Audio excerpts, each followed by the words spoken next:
Magandang hapon po. Nais ko lang sasabihin, no, ang aking mensahe lang sa mga kandidato na natalo ay nakakahiya po na sasabihin na kayo ay pinanalo sapagkat na-disqualify ang kalaban ninyo.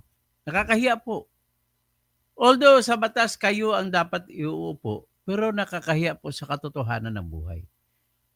Bakit po? Ang ibig lamang po sabihin yan, ay majority sa mga botante sa inyong lugar kung saan ka man, second placer ka lang, ay majority ay ayaw sa'yo. So bakit mo ipagpipilitan ang sarili mo? Yan po ang nangyayari ngayon kay Representative Benny Abante ng 6th District ng Manila. Ang nanalo po si Joey Oy sa lamang na maliit lang lamang. 1,400 lang ata ang lamang. So ngayon, ganun pa man, panalo pa rin si Joey Oy. Tapos nagsampa ka ng petition para ipa-disqualify si Joey Oy dahil Chinese citizen siya. Dahil Chinese citizen ang tatay ni Joey Oy nung ipinanganak si Joey Oy sa Manila noong 1962 at ang nanay naman ni Joey Oy ay Pilipina. In other words, mestizo si Joey Oy. So, ngayon, makatwiran ba yan na dinisqualify siya ng COMELEC? Ang rason po ng COMELEC ay ganito. Hindi natural born Pilipino si Joey Oy, kundi naturalized Pilipino lamang si Joey Oy. Si Joey Oy ay naturalized lang dahil kuno nagiging naturalized citizen ang tatay niya noong 1966. At ipinanganak si Joey Oy 1962. So, ibig sabihin, Chinese pa siya nung ipinanganak noong 1962 kung ang citizenship ng tatay niya ang pagbabasihan. Pero, nakalagay naman na ang nanay niya ay pure Pilipina. So, kung pure Pilipina siya noong 1962 ang nanay niya, ano sa tingin mo? Chinese ba si Joey Oy? Sa totoo lang, hindi na nga kailangan na magiging naturalized citizen ang tatay niya para magiging natural born Filipino si Joey Oy. By reason of the birth with his mother as a Filipino at by reason of the fact na sa 1973 Constitution at saka 1987 Constitution ay prospectively it applies favorably to Joey Oy, dapat ay Pilipino siya for all intents and purposes. Ngayon, kung basahin mo naman ang 1935 Constitution, nakalaan po ron, nakasabi po ron na ang mga Pilipino ay kasama na yun yung mga ipinanganak na ang nanay nila o tatay nila ay Pilipino. In other words, at best, dual citizen si Joey Oy sa mata ng Pilipinas. Pero sa mata ng Chinese, Chinese lang siya. Pero hindi yan magmamatter sa katauhan ni Joey Oy sapagkat unfair naman niya na hindi pa siya pinagpipili kung magiging Chinese siya o Pilipino, ay kikonsidera na kagad na Pilipino siya. Hanapin natin yung 1935 Constitution. Ito natin iikan. 1935 Constitution.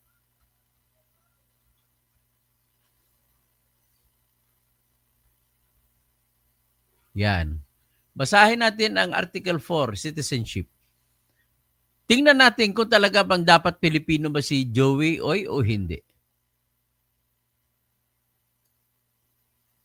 Ito.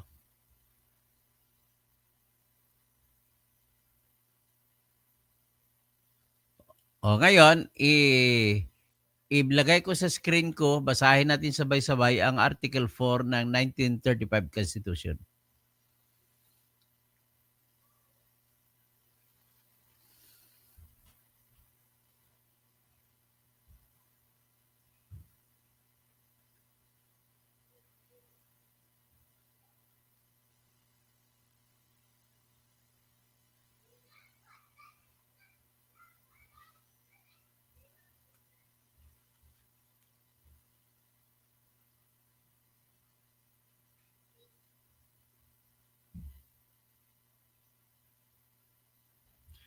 Ito po, ang aking topic sa ngayon ay hindi ka ba nahihiya, Congressman Benny Abante?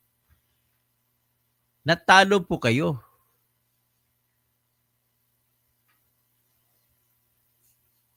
Dali.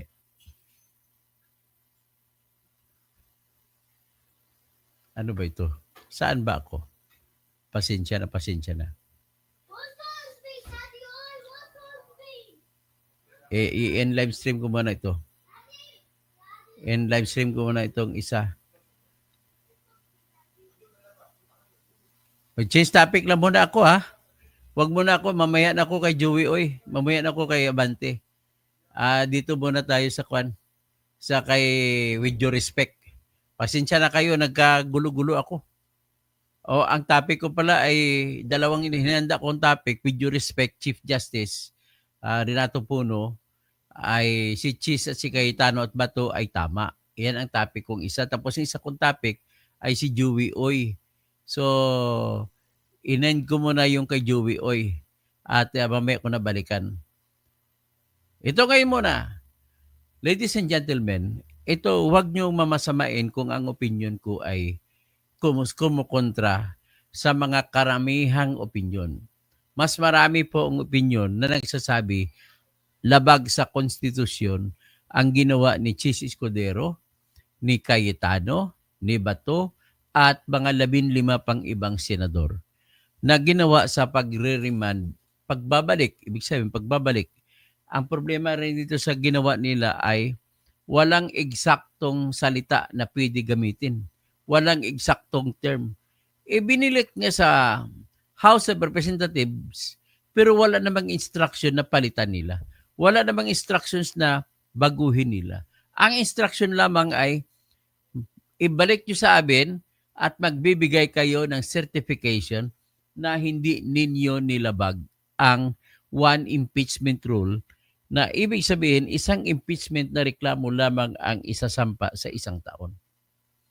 Ito namang tanong na ito ay nagbunga po sa ginawa ni Bato na nag-file siya ng motion to dismiss sa rason na may 3 impeachment na reklamo na naunang naisampa at ang pang-4 ang pinili nila. So ang tanong ni Bato, ipapadismiss niya sapagkat yung 3 ay humadlang na sa pang-4 na impeachment complaint. Humadlang siya sapagkat iniutos po sa Section 3, Article 11 ng ating konstitusyon na iisa lamang ang pwedeng maisampa na impeachment na reklamo sa loob ng 1 taon. Ngayon, pinoint out doon ay December 2 na isampa ang una. December 4 na isampa ang pangalawa. December 19 na isampa ang pangatlo. Tsaka February 5, fast forward, ay sinampa yung pang-4 at ang inaksyonan nila na dinesisyonan na ipasa sa Senado ay ang pang-4 na reklamo. Ladies and gentlemen, nais ko munang iklaro na kung wala lamang, hindi na lamang nila gumawa ng pang-4, total ang laman ng pang-4 na reklamo ay ganun din mas marami pa ang laman at nasasakop na yun sa laman ng December 2 na reklamo, December 4 na reklamo. Inuna na lang kung ako sa kanila kung talagang lihitimo ang kanilang pakay at sila ay bukal sa loob at may in good faith, may kagandahang kalooban, ay sana hindi na sila nagsagawa ng February 5 na impeachment complaint. That's the problem. Kaya kung inadapt na lang nila yung December 2, wala sanang lusot si Bato. Wala ring lusot si Jesus Escudero. Wala ring lusot si Alan Peter Cayetano. So, ibig sabihin, sino ang may original sin? Sino may unang kasalanan? Di, ang may kasalanan ay sila ni Romualdez. Kasi inadapt nila sa plenaryo yung pang-4 na reklamo. So, nag-motion lamang si Bato na i-dismiss yan sapagkat pang-4 na ito. At hadlang na yun sa nauna pang reklamo. So, ang tanong, tama ba yun? Ang sagot ko dyan, tama po sila ni Bato, si Chis Escudero, at saka si Alan Peter Cayetano sa ginawa nila. In fact, si ex-Justice Adolfo Ascona, tinawag niyan irregular but a brilliant move on the part of the Senate ng 18 votes na yun. Tinawag din yan ni dating Justice Antonio Carpoy na irregular pero hindi naman bawal. Pero ito naman, si dating Chief Justice Renato Puno, sinabi niya unconstitutional. At sa kanyang salita, marami siyang kakampi. Mga abogado halos lahat kakampi. Yung isang kaibigan ko, si Attorney Howard Calleja, ay kakampi ni Renato Puno. Nakikita ko mga tinatawag nila sarili nila na luminary. Why did you call yourself luminary? And your statements cannot even be accepted as correct by all other lawyers. Ibig sabihin, the best that I can speak of about that, all lawyers are divided equally as to whether or not the actions of Chis Escudero, Alan Peter Cayetano, Bato, and 15 other senators is correct or not. Or does it violate the Constitution? Yan ang tanong niyan. Kung ako naman, with due respect to you, all of you, I stand firm that it did not violate. Paano ko sabihin ito? Nais ko muna i-define ano ba ang definition o kahulugan para sabihin mo unconstitutional ang isang ginawa sa impeachment court. Ang basihan lamang po, kung mayroong specific na salita sa Constitution na nagsasabi na nilabag, na hindi sinunod nila Chis Escudero, saka pa lamang natin masasabi na unconstitutional. Pero kung walang nilabag, hindi unconstitutional. At I stand firm to that principle. Bakit po? Kasi mismo ang Constitution natin nagsasabi na tanging Senado lamang as impeachment court ang may solong kapangyarihan kung ano ang gusto nila gagawin sa impeachment court as long as wala silang nalabag na pamantayan na nakalatag sa Constitution. Okay. Para masabi natin yan, para maipaliwanag ko sa inyo na tama ako, mali silang lahat, ipakita ko sa inyo ngayon ang provision ng Constitution sa Article 11, Section 1, Section 2, Section 3. Ito ngayon ang aking ipapakita sa inyo. 1987 Constitution. Ito. We are talking about Article 11.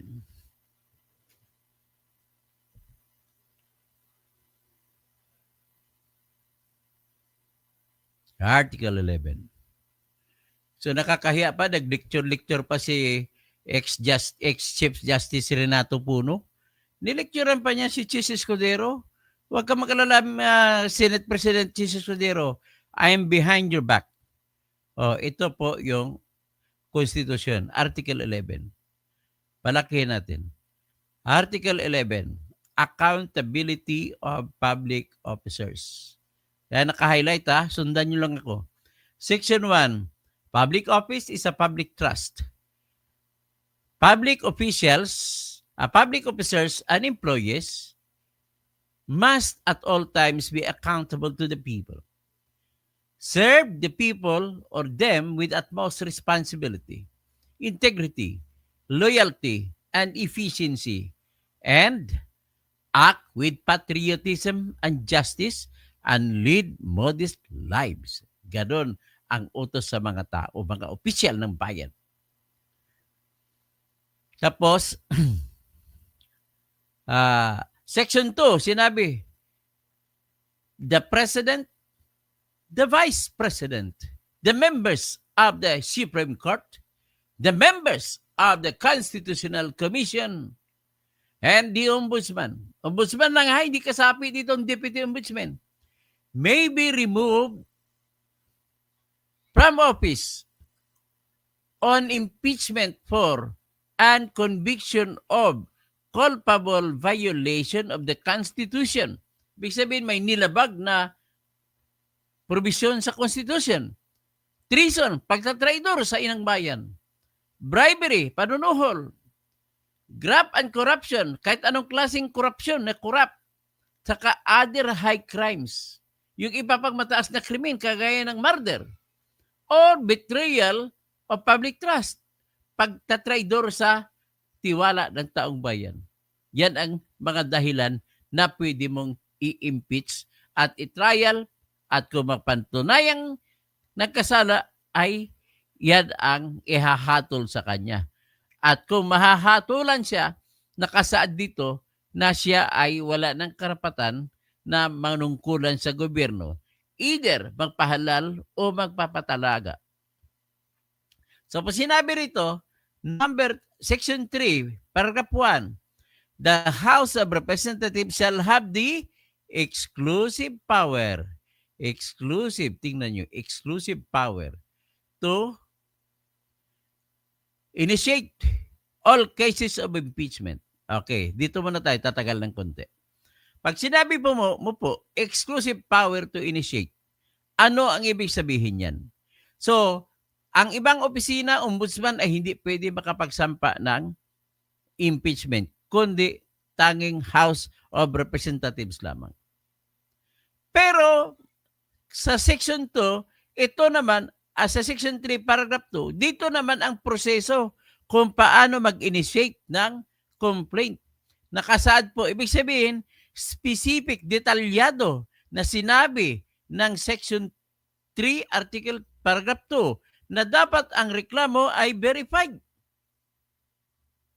Verified. So, paano magiging verified ang reklamo? Ibig sabihin, hindi po pwede maaaring suwayin ng House of Representatives ang salitang verified. So kung mag-decision man ang House of Representatives na magsampa ng impeachment na reklamo, kailangan verified. At ano ang kahulugan ng verified? Kahulugan po ng verified ay kailangan sasabihin ng lumagda na congressman o ng mga nagreklamo na nabasa po namin ang reklamo. At nang nabasa namin, naintindihan o naunawaan namin ng buong buo. At yung mga nakasabi doon o nakasulat doon ay pawang totoo at tama. At ito ang mga ay nakaalam ko na personal. At kung hindi ko alam na personal, ang ibang mga nakasulat doon ay hinango ko yun sa authentic na records. Ganun ang ibig sabihin ng verified. So, ibig sabihin, pag walang sinabi ganun sa affidavit ng mga nagreklamo, ay hindi siya verified. So, ngayon, pag verified, ano ang kasunod na action? Inuutos ng Constitution na ito ay in 10 session days ay dapat i-refer sa proper committee dahil isama sa agenda ng House of Representatives at i-refer sa proper committees. Sa proper committee. Yan po ang sinabi dyan. So kung i-refer sa proper committee, ano ba yung proper committee? So it could be Justice Committee. It could be another committee. Tapos it shall be referred in the proper committee within 3 session days pagkatapos ng 10 session days na yun. So, ibig sabihin, hindi po pwede suwayin ng congressman o kongreso ang 10 session days. At hindi rin pwede suwayin ng congressman ang 3 session days na magre-refer. So, ngayon, ang laman ng tanong ni Bato. I-dismiss natin yan sapagkat hindi sinunod ang 10 session days. Yan ang argumento ni Bato. Okay? So, ibig sabihin kung yan ang argumento ni Bato, tama ba si Bato? Binilang ko na po kung ilang session ang nangyari mula December 2 hanggang hanggang February 5, 2025.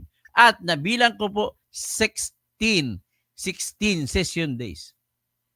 Ibig sabihin, pinalampas nila 16 session days na hindi man lang umaksyon ang kanilang speaker at ang kanilang Secretary General sa loob ng session days ng 10. Hindi man lang pinabayaan nila na freeze na lamang, na inupuan lamang ang reklamo na may petsa December 4 at saka December 2. Ibig sabihin, hindi na refer, hindi na sunod ang batas ng konstitusyon. So, Mr. Chief Justice Puno, hindi ba ito yung unconstitutional yung ginawa ng Kongreso? Therefore, kung unconstitutional ang February, ang na first two questions, first two reklamo na hindi inaksyonan, ang kasunod ay unconstitutional din ang pang-apat. At kung unconstitutional ang pang-apat dahil nilabag ang una, dalawa, kasi ang pang-apat dapat ay hindi na pwede isampa. So kung unconstitutional, may karapatan ngayon si Bato mag-question. Ang tanong dyan, nais ko lang muna i-resolve, may karapatan ba si Bato na magtanong? Mali daw yun kasi lumalabas sa argumento nila ng spokesman nila na parang marites na spokesman si Attorney Bukoy. Dapat ang mga spokesman nilagay nyo, yung nagkikwento kung ano nangyari, hindi nagkikwento kung anong opinion niya. Nagsasabi siya, mali yan, mali. Hindi pwede spokesman yung ganun. Do not put your words into the mouths of your principal kung spokesman ka. Wala kang karapatan magsabi na iyon ang sasabihin ng iyong amo. Ha, Mr. Attorney Anthony Bukoy, pasensya na, mas matanda ka sa akin, pero but I do not like what you do. O ngayon, big sabihin na may karapatan si Bato Commission. Ito naman, sabi nila bawal daw yon. Ang sabi nila, nagdidepensa daw si Bato sa mga partido at wala pa. Mr. Bukoy, sabi mo 34 years ka na naging abogado. Di ba alam ninyo, pag magsampa kayo ng petition o ng reklamo sa Regional Trial Court o sa Municipal Trial Court, may karapatan ang judge mag-dismiss kung kulang-kulang? In the same manner, sa Supreme Court, na 5 ang justice na nag-uusap sa kada division. May karapatan ba ang isa sa 5 justices na mag-move sa kasama niya, i-dismiss na lang natin to? Kulang walang verification, hindi tama verification. O di kaya ibang mga papel, mga binanggit dito na dokumento, hindi sinabit.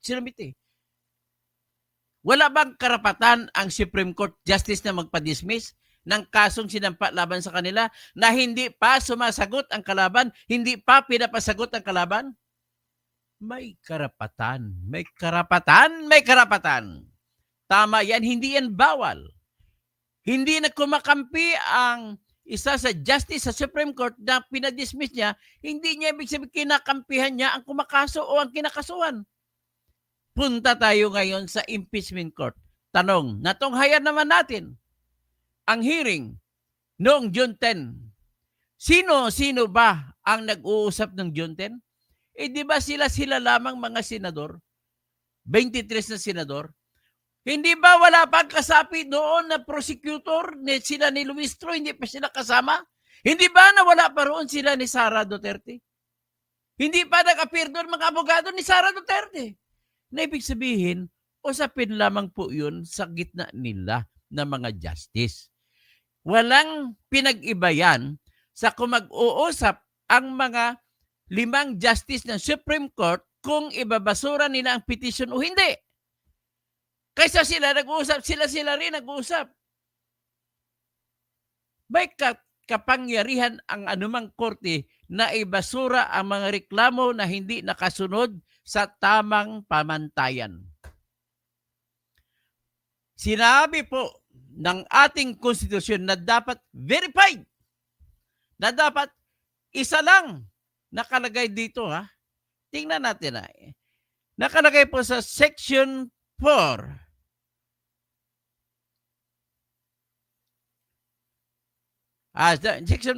Section 3, subsection 5. Ito, naka-highlight. No impeachment proceeding shall be initiated against the same official more than once in a period of 1 year. Ito yung ini-invoke ni Bato. We know, alam naman natin, sabi ni Bato, na may 3 pang nauna. Ano ba ito? Talagang nilabag nila yon? At may sinampas na pang-apat, hindi ba nilabag yung pang-apat? Kaya I move to dismiss. Ganun. May karapatan po si Bato, Justice. Do not tell me na ngayong abuso ng House of Representatives ay makakalusot dahil gusto mo bigyan sila ng tinatawag na presumption of regularity. No! No, no, no, no. Because in our jurisdiction, which is also true in all other jurisdiction in the entire world, presumption of regularity is only a presumption. Yan lang ang ay nagpapalagay lamang na tama sila. Pero kung mayroong clear and convincing evidence to the contrary, you are no longer allowed to rely on the presumption. Very clear naman ang ebidensya na 3 na ang naunang impeachment complaint na sinampa nila. Very clear, hindi yan disputed. Very clear, undisputed nga yan eh. So kung very clear and convincing, kaya tama lang si Bato na umiyak, matatanggapin ba natin ang reklamong ito? Pang-apat na ito, nilabag natin ang konstitusyon. Ulitin ko lang po, magiging labag lamang sa konstitusyon kung may pamantayan na nilabag. May nilabag ba si Bato no nag-motion to dismiss siya? Sagot, wala. Bakit? Wala namang, basahin natin uli ang konstitusyon. Wala namang dito nagsasabi na bawal ang motion to dismiss. Ang sinabi lamang dito ay, ito, in case the verified complaint, kailangan verified ang reklamo, or resolution of impeachment is filed by at least 1/3 of the members of the House of Representatives, the same shall constitute the articles of impeachment and trial by the Senate shall forthwith proceed. Anong ibig sabihin yan? Ibig sabihin niya, bulag, parang bibing bulag ang mga senador. Kahit depektibo, trial na sila ng trial. No, you are wrong there. You are only promoting injustice. Dapat tingnan niyo muna kung nakasunod, kung tama ba. Ngayon, lumalabas na talagang inabuso lang talaga nila Martin Romualdez ang kanilang kapangyarihan. Yan ang tinatawag na grave abuse of discretion.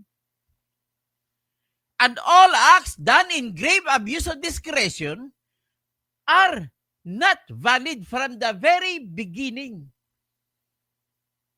That's why they have all the right to file a motion to dismiss.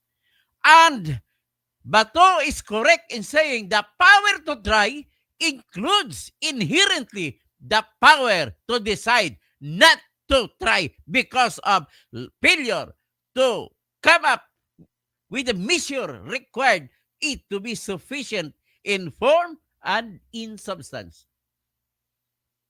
Dito, hindi pwede mo sabihin in substance or in form na tama. Bakit? May 3 naunang si impeachment. Did you lose that sight na katotohanan? Attorney Hayward Callihan, did you lose that sight of that fact that there were 3 impeachment complaints that were earlier filed, and that is prohibited by Section 3, Subsection 5 of Article 11 of the Constitution, that no impeachment complaint can be filed more than once against the same official in a period of 1 year. Paano pa natin, iluluto, isasagang na lang, isisiningag na, gawin na natin sinangag yung Section 3, Section 5. Tama ang punto si Baturo. Kaya tama lang yung pagbuto-butuhan. Tapos, pasalamat nga kayo, nagkaroon ng genius na kaisipan, si Alan Peter Cayetano at saka si Chis, pinayagan niya na imbis na i-dismiss, pagbigyan natin sila. Anong gagawin? O di ibalik muna sa kanila at ipasertify sa kanila para ma-please naman yung konsensya na binibitbit ni Bato na sobra na to sa isa. Kaya pinapaliwanag ang House of Representatives. Na-comply nyo ba ang subsection 5, section 3 ng Article 11 ng Constitution na iisa lamang ang reklamong impeachment ang isampa laban sa iisang opisyal sa loob ng 1 taon? Certification na hinahanap. The fact na all powers to decide and try and hear about the constitution, the impeachment belongs to the Senate. Wala na kayong magagawa doon. Ang tanging limitasyon lamang ng Senado ay kung mayroong pamantayan na nagsasabi na hindi pwede labagin. Ang hindi pwede labagin ng Senado ay yung one impeachment rule na isa lang ang pwede. Kaya nga tama, nag-umaksyon sila na ipaklaro mo na isa lang ba yun o marami? Siguro kung gising ngayon si Miriam Santiago, minumura kayo ni Miriam Santiago. Ganun lamang po. Kaya I beg your pardon, former Chief Justice Renato Puno. You are wrongfully educating the Filipinos on that aspect. Nagbibigay kayo ng mali kaisipan sa lahat mga Pilipino sa ginagawa nyo yan.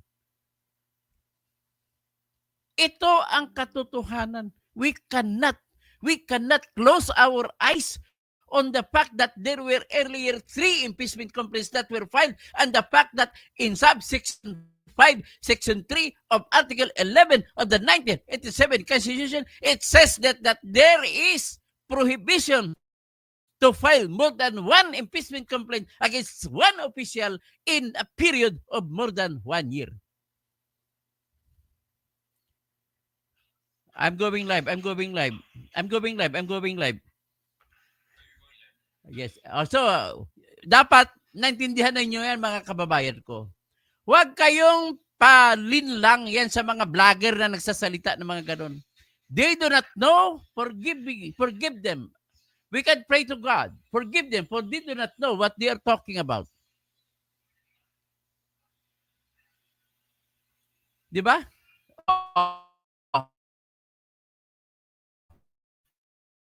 I will stake my... And it so happen, hindi po ako makasara, hindi po ako makaduterte. It so happen na tama ang dapat ang susundin. At dilabag ninyo ang konstitusyon sa ginagawa nyo pag-insisyon na bawal ang remand. After all, tumatanggap naman ang ibang kasama nyo. Sige, pagbigyan na lang yan, sagutin na lang yan para matuloy na ang impeachment trial. Ay bakit hindi nyo gagawin yon? After all, you have no evidence to show that it is unconstitutional or to show that it already collides with what is being stated in the Constitution. Wala pong nilabag ang Senado sa pagsabi na i-remand.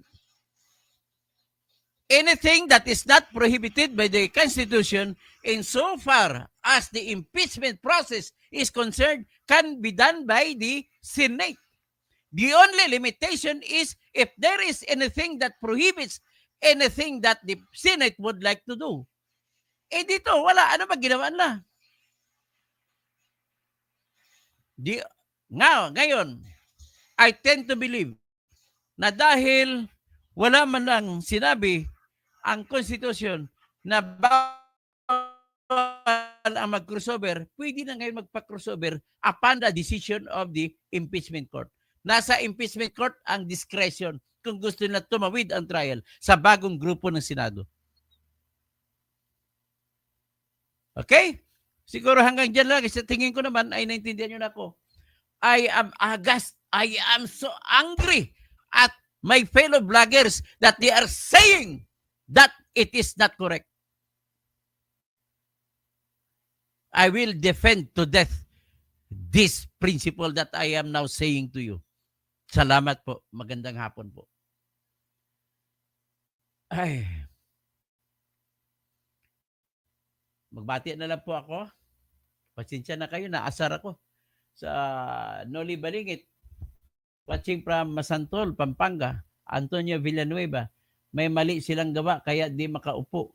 Tommy Padua, dapat paupuin ang mga inchik tulad ni Digonyo. Dumarami ang mga Chinese na pumasok sa political position kasi yan na ang mga puno plano ng Digong. Hindi po masyado ka naman Tommy ay padya ko magsalita. Hindi naman ganoon po. Anong ebidensya mo ngayon nga? Ano mo lang, isip mo lang yan. Let us learn to talk with evidence. Do not Do not be an instrument of chismis. Marisol lang yan, marites lang yung ginagawa mo. Pasensya na po, Tommy. Pero pasalamat pa rin ako at you express your feelings. Kasi karapatan nyo mag-express ng inyong feelings. Paglalaban ko yan hanggang kamatayan. Kahit mali pa yan. Mila, mahirap talaga kapag may mga vloggers na nababayaran, pera-pera lang. Ano ba sa totoo lang, hindi naman ako niwala na bayaran sila. Mali lang, kulang lang talaga kaalaman nila. Presperis, mayap-abak din. At masarap sa almusal dito sa Israel, galing Iran. Okay, diyan ka pala sa Israel. So, Bobby Araw, ang dami mo naman alam, kaya pala wala ka ng, wala ka sa hudikatura. Anong masalitain, Bobby? Bobby, natatawan lang sinabi mo sa'yo. Wala sa logic yan. Do not include that, okay, please? Andrea Guico, watching from Singapore. Maria, good job, Attorney Toto. Thank you sa mga info mo po. Rodi Rabi, Pastor, morning. Si Ami Calnea, good afternoon, Attorney Toto. Watching from Daet, I believe your arguments. Kano mo, kaibigan ko si Attorney Calnea. Kasama ko sa kaso na dinidepensa namin. So, Jeco Navarro, Sole Authority of the Senate. Helen Kanong, iwan sa iyo. Sana ang posisyon ka na kasi super galing na ka according to you. Nasa iyo yan kung ano sa tingin mo sa akin, kung tama ko hindi. I rest that judgment in your wise counsel. Okay? Mr. Romualdez Tambe, Sir Toto. Miko Pal, Toto, parehas din ba ang definition ni cheese ng portweed at pagkakaalam mo? Ang portweed po, dahil walang salita, walang fixed na araw, ang ibig bang po sabihin, the earliest possible time. Hindi yan ibig sabihin kaagad. Pero nagkamali din dyan si Justice Adolfo Ascuna sa paggawa kasi siya palang sumulat. Kung ako kasi sumulat yan, hindi portrait ilalagay ko. Dapat sa ganun ko, and after submission of the articles of impeachment by 1/3 members of the House, then trial shall begin after 3 days from receipt. Ganun lang, maglagay ka ng specific time, specific day. Okay? Jeco Navarro, Sole Authority of the Senate. Ilingkano, Mr. Romualdez Tambe, Miko Pal, at po si Eduardo Pulido. Good afternoon, Sir Toto. Miko Pal. Toto, si Chief Justice Puno ay may kahit na may tatlong Master of Law pa siya. I cannot believe in his arguments. Ronald Santiago, Miko Pal. Mr. Miko Pal, tapos Raymond Pabros, Mary Jane Andrade, Sobarashi Mian, ang galing ng good job. Okay. Srak Housing, good job. Mary Jane Andrade, Sobarishi means now. Wow, ang galing. Galing. Tapos salamat po. Big Cat, hindi trabaho ng judge mag-move. Hindi po yun move po yan. Big Cat, hindi, Big Cat, saan ka nakakuha ng argumento dyan? Nakinig ka lang. At sinasabi ko, collegial matters, ibig sabihin, marami sila. Kapag walang kwentang reklamo, may karapatan ng just i-dismiss kagad yan. Yan ang hindi nyo alam, hindi kasi kayo abogado. Naniniwala naman kayo sa mga anti-Sara. Huwag kayo maniwala, dapat sa fair lang kayo maniwala. Sa Miko Pal, Romualdez Tambe, iyak ka din kapag nabuksan ang bank account. Wala na rin problema, hindi na natin problema kung mapatunayan na guilty siya. Ang pinag-usapan lamang natin ay dito kung tama ba si Bato, tsaka si Chis Escudero, tsaka si Alan Peter Cayetano. Tapos, sila pa, John Wick. Pro, ang sabi ng ibang abogado, ay wag na kayo magano dyan sa ibang abogado, mga mali-mali po sila lahat, pasensya na po. I can shout to the whole world that they're all wrong. At tapos, Jerry Villaflor, grabe ugali nyo, kakahiya ka? Kakahiya talaga. Sino ba yung kakahiya po? Ronald Santiago, basta ako, common sense, ilang gamit ko, alam ko sino ang tama at makonsensya na itang gamit ko. Faith Ana Chua, ingat po kaya palagi. Hirap po sa gobyerno ngayon. Okay, sino pa? Bogs Adam, relaxer. Faith Ann Chua, okay. Benji Carlos, Benito Carlos pala. Bogs Adam, nagmamadali kasi. Sobrang pagmamadali yung Chua. Watching from Midsayap. Sa Midsayap ko tabato, naunsa mga kamudiya karon. Ronald Santiago, Mr. Romualdez Tambe. Tapos si Andrea Guico, salamat po sa iyong mga supers na padala sa akin. Raul De Leon, kaya si Bato nag-resort na lang AI, ay wala na akong pakialam sa AI niya, basta tama ang ginawa sa motion to dismiss. Tapos ay kasi kampi sila sa kabila kaya ganyan. Tama, nagpahalata naman kayo, kampi lang kayo, gusto lang patanggal Sara. Kaya nag-argumento kayo ganon. Lera Anchita, SIC 13 super sticker. Salamat po Lera Anchita sa super sticker mo. Ronel Santiago, Mr. Romualdez Tambi, kakaiyak nyo lang sa disqualification ng Duterte Youth. Hayaan mo yung Duterte Youth na yan. Wala akong pakialam dyan. Bilya Baliw, dahil sa bayad. Ang sa akin na nag-vlog ako sa Duterte Youth, ang abogado pala nila si Erwin Garcia, di yan may kasalanan kung bakit hindi na-publish. Jaime Cano, pati kayo, attorney, nalilito na rin sa mga pasaway na politiko. Hanggang dyan na lang at maraming salamat po at magandang hapon po. Babalik po tayo mamaya.